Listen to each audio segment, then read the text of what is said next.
Now we're going to talk about a little musical called Marlowe.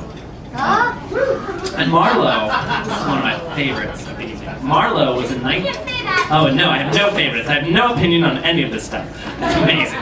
Marlowe is a 1981 rock musical that took place in the year 1593 in England about the playwright Christopher Marlowe. It played at the now demolished Rialto Theatre, which occupied the space on Broadway and 42nd Street, which is currently occupied by the Walgreens. Where this chapstick. It's true, I really went there just so I could have this joke.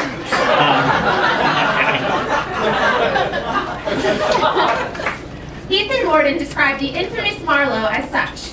Zounds, the thrill of the title character, described as a 16th century man with a 20th century mind. The allure of the hard rock score, so useful in establishing the Elizabethan title list. The excitement of the set, made of tinfoil and the contact adhesive trimming with which your aunt lines her pantry shelves. The grand dignity of the historical figures, as when Will Shakespeare tells a reluctant damsel, "I've sweated sonnets for you," or when Queen Elizabeth I dismisses a certain Captain Townsend from her bedchamber with, "Don't forget your codpiece." That happens on Broadway. Then the climax. Marlowe rises from death in a day-glow jumpsuit on a cloud of dry ice as the front row spectators run out of the auditorium because of all the smoke. That was a review. That was a clever wording. Anyway, the show starred Lisa Mordente, who was Cheetah Rivera's daughter. She still is. She got divorced from her mom, apparently, no. And anyway, my tenses are wrong. But it also starred Patrick Jude in the title character, who started as Judas in Jesus Christ Superstar. And indeed, with the success of that show, it seemed many famous figures deserved to be immortalized through rock musical. Another example being Rockabye Hamlet and some others. And Linda Weiner wrote an article in Newsday when Marlowe came out about the many recent rock musical disasters and said, "When producers feel tempted by a rock musical these days, they tend to take a cold shower and call the whole thing off. Or they call it something else." That's Lisa Mordente and Patrick Jude backstage with Cheetah Rivera and Patrick Quinn. Anthony Quinn. Who's Patrick Quinn? Did I make that up?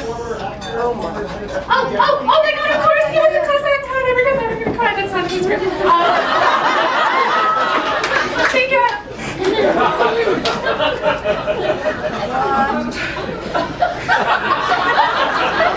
I'm good, I promise. But Marlowe was unapologetic. As Ken Mandelbaum tells us in Nonsense Carrie, a program note stated, "The story of this drama is essentially true and accurate, except for minor adjustments in time for dramatic purpose." But if Marlowe was essentially true and accurate, why did Sir Walter Raleigh offer Marlowe, Shakespeare, and Burbage pot he had obtained from Pocahontas? One of my favorite lyrics from Marlowe comes from the Big Love Duet, where the leads embrace and sing, "We're not trying to find where God is, we're just rearranging our bodies." That's supposed to rhyme. Anyway, we love it. Here to sing the song Christopher from the musical Marlowe is Leslie McDonel, backed up by Ron Tal, Bryan Welnicki, and Bronson Murphy.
Stop